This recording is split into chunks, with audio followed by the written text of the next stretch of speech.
45 साल अपने शासनकाल में बड़ा अच्छा काम किया। ये भी मान लीजिए कि लालू जी के 15 साल के शासनकाल में यहाँ के लोगों को सामाजिक तौर पर पिछड़े गरीब लोगों को आवाज मिल गई, बल मिल गया, यही उनका दावा है। 1 लाख से ऊपर हम लोग दे रहे हैं। म्यूजिक शिक्षकों को 4.5 लाख जो लोग थे तो भी राजकीय दर्जा का हम लोगों ने दिया है। तो इन सब इश्यू पे तो कोई कुछ नहीं बोल रहा। लेकिन अगर इन सारे लोगों के दावों को, उनके काम को आप सही मान भी लीजिएगा तो भी इस बात से कोई इनकार नहीं कर सकता है कि बिहार आज देश का सबसे गरीब, सबसे पिछड़ा, सबसे ज्यादा अशिक्षित, सबसे ज्यादा भूखमरी का शिकार है। तो नहीं है, बिहार की चिंता नहीं है। एक एक काम हम लोग कर रहे हैं, नौकरी बांट रहे हैं, जिस कमिटमेंट के साथ हम लोग आए। आप देख रहे हैं केवल सच।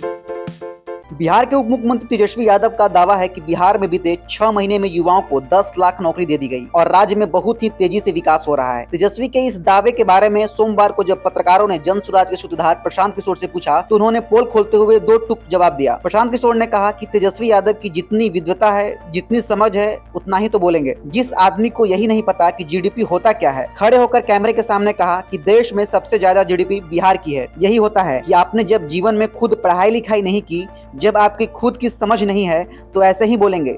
इसलिए आपको यही नहीं पता कि जीडीपी होता क्या है। प्रशांत किशोर ने कहा कि जो दल या नेता सत्ता में रहता है वो यही बताना चाहता है कि बिहार में बहुत विकास हो रहा है। मान लीजिए कि जिन नेताओं और दलों ने बिहार में शासन किया है, सबने अपने अपने तरीके से अच्छा काम किया। मान लीजिए कि कांग्रेस ने लगभग 45 सालों के शासन में बहुत अच्छा काम किया। ये भी मान लीजिए कि लालू यादव के 15 सालों के शासन में यहाँ के पिछड़े तबके के लोगों को सामाजिक न्याय के नाम पर आवाज मिल गई, बल मिल गया। ये भी मान लीजिए कि नीतीश कुमार के राज्य में सड़क और बिजली के अलावा बिहार में कुछ विकास हो गया।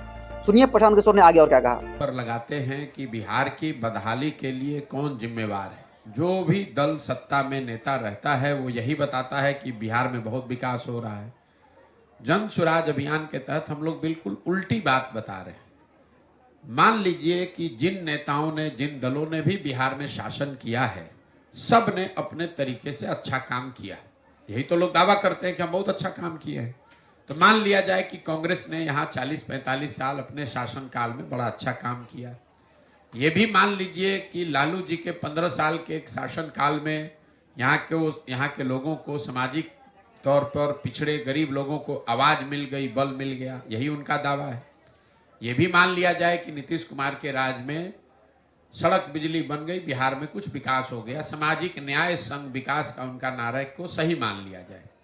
लेकिन अगर इन सारे लोगों के दावों को, उनके काम को आप सही मान भी लीजिएगा तो भी इस बात से कोई इनकार नहीं कर सकता है कि बिहार आज देश का सबसे गरीब, सबसे पिछड़ा, सबसे ज्यादा अशिक्षित, सबसे ज्यादा भूखमरी का शिकार है। तो तेजस्वी यादव ने क्या कहा, सुशील मोदी ने क्या कहा, राहुल गांधी ने क्या कहा या मोदी ने क्या कहा, इस बात को पर बहस का कोई मतलब ही नहीं है। अगर सारे लोगों की बात को सही मान भी लें तो भी हम लोग देश के सबसे गरीब राज्य है, इससे तो कोई इनकार नहीं कर सकता है। हम लोग देश में सबसे पिछड़े हैं, इससे कोई इनकार नहीं कर सकता है। देश में सबसे ज्यादा पलायन बिहार से हो रहा है, इससे कोई इनकार नहीं कर सकता है। तो इस बात पर कोई टीका टिप्पणी करने का मतलब नहीं है।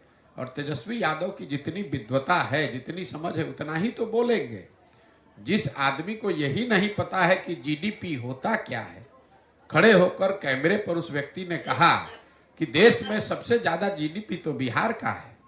तो यही होता है जब आप जीवन में खुद पढ़ाई लिखाई नहीं किए, जब आपकी खुद समझ नहीं है, तो आपको ये भी नहीं पता है कि जीडीपी होता क्या है।